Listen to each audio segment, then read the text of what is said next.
వందనాలు తెలియజేస్తూ ఉన్నాం. ప్రియులరా, మీరు ఏ పనిలో ఉన్నా కొద్ది నిమిషాలు ఈ మాటలు ఆలకించవలసిందిగా మనవి చేస్తూ ఉన్నాం. ప్రియులరా, ప్రభు చెప్పి ఉన్నారు, మీరు సర్వలోకమునకు వెళ్ళి సర్వ సృష్టికి సువార్తను ప్రకటించుడి, నమ్మి బాప్తిసం పొందువారు రక్షింపబడుదురు, నమ్మని వానికి శిక్ష విధింపబడుతుందని ప్రభు చెప్పి ఉన్నారు. అవును ప్రియులరా, ప్రభు యొక్క మాట ప్రకారము దేవుని మాటలు అందించుట కొరకు ఈ ఎండ సమయంలో కూడా మీ మధ్యలోనికి రావటానికి ప్రభు కృప చూపి ఉన్నారు. అంతేకాదు, మీ గృహాలకు మరి మా బిడ్డలు కరపత్రికలు అందిస్తూ ఉన్నారు. దయచేసి తీసుకునండి, ఆ పత్రికలు చదవండి. దేవుని గురించి అనేకమైనటువంటి విషయాలు మీకు తెలియచేయబడతాయి. ప్రియులారా, కొద్ది నిమిషాలు ఈ మాటలు ఆలకించవలసిందిగా మనవి చేస్తూ ఉన్నాను.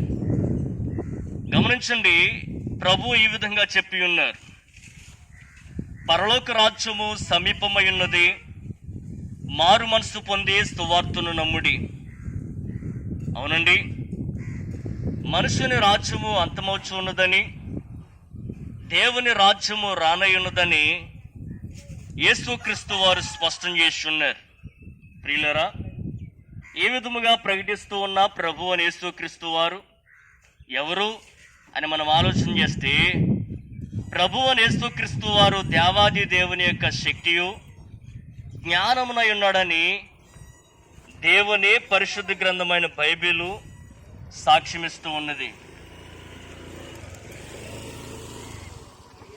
అవునండి, ప్రభు అని యేసుక్రీస్తు వారు అదృశ్య దేవుని యొక్క నిజస్వరూపమును, సర్వ సృష్టికి ఆది సంభూతుడునై ఉండి ఆయన పరలోక రాజ్యములో ఉండుట విడిచిపెట్టకూడని భాగ్యమని ఎంచుకొనక దాసుని స్వరూపమును ధరించిన వాడై రిక్తునుగా దీనునిగా కన్యక గర్భము గుండా ఈ లోకంలోనికి ఆయన దిగి వచ్చాడు. 33.5 సంవత్సరాలు జీవించి మానవుల మధ్యన మానవ అతీతమైన ఎన్నో గొప్ప కార్యాలను, అద్భుతాలను, సూచక్రియలను చేసి తనలోని దైవత్వాన్ని లోకానికి బయలుపరిచి ఉన్నాడు. అయితే ప్రియులరా, సర్వమానవాళిని తమ పాదముల కింద త్రొక్కిపెట్టి ఉంచినటువంటి పాపము ద్వారా వచ్చిన మరణమును యేసుక్రీస్తు వారు పరిహరించుటకును, ఆ యొక్క మరణమును నిరార్థకము చేయుట నిమిత్తమై ఆయన అన్యాయపు తీర్పునందున వాడై శిలువ మ్రానుపైన ఘోరమైన శ్రమలను పొంది ఆయన మరణించారు. అవునండి, ప్రభు అని యేసుక్రీస్తు వారు మన అతిక్రమ క్రియలను బట్టి గాయపరచబడి ఉన్నాడు, మన దోషములను బట్టి ఆయన నలగొట్టబడి ఉన్నాడు. ఆయన కాళ్ళు చేతులలో శీలలు దిగొట్టబడి ఉన్నవి, ఆయన శిరస్సుకు ముళ్ళు కిరీటం నెట్టి ఉన్నారు, ఆయన ప్రక్కలో బళ్ళుపుతో పొడిచి ఉన్నారు. మన పాపము విషయమై యేసుక్రీస్తు యొక్క మోము పైన ఉమ్ములు వేసి ఉన్నారు.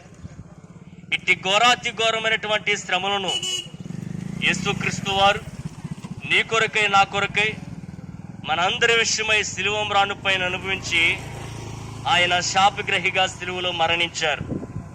ఆయన మరణించి సమాధి చేయబడి తిరిగి సజీవునిగా మృతులలోంచి లేచి పరలోక రాజ్యానికి వెళ్ళి ఉన్నారు. ఈ మాటలు వింటున్న ప్రియ సహోదరి సహోదరుడా, దేవుని ప్రజలారా గమనించండి, యేసుక్రీస్తు వారు చెప్పి ఉన్నారు, నేనే పునరుద్ధానమును జీవమును, నా యందు విశ్వాసం ఉంచిన వారు చనిపోయినను మరలా తిరిగి బ్రతుకుదురు, వారు నిత్య జీవాన్ని స్వతంత్రించుకొని సదా నాతో జీవింతురని యేసుక్రీస్తు వారు స్పష్టంగా చెప్పి ఉన్నారు. అవును ప్రియులరా, మానవులమైన మనము మరణించిన వారు మరణించినట్లుగా మన సమాధులలో ఉండమని, మరణించిన మనమంతా తిరిగి లేవలసిన ఆవశ్యకత ఉన్నదని యేసుక్రీస్తు వారు మరణించి తిరిగి సజీవుడిగా మృతుల్లోంచి లేచి ఈ లోకానికి పునరుద్ధాన విషయమైనటువంటి సాక్ష్యాన్ని అనుగ్రహించారు.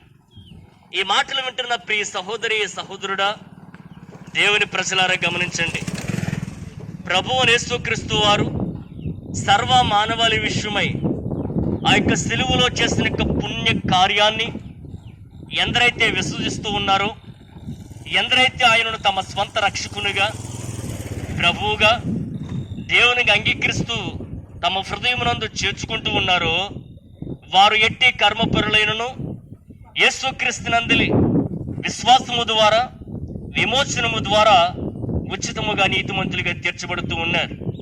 అట్టి వారు పాపరహితులుగా తీర్చబడి వారు దేవునికి కుమారులుగాను పరలోక రాజ్యమునకు హక్కుదారులుగా తీర్చబడుతూ ఉన్నారు. కాబట్టి ప్రియులరా, సిద్ధపడండి, ప్రభు చెంతకు చేరండి. ప్రభునందు సర్వ మానవాళికి అనుగ్రహించిన పాప క్షమాపణను అంగీకరించి పునరుద్ధానమును పొంది నిత్య జీవాన్ని స్వతంత్రించుకుని సదా ఆయనతో జీవించాలని ఈ కొద్ది మాటలు తెలియజేస్తూ ఉన్నాం. మన ప్రాంతం క్షేమం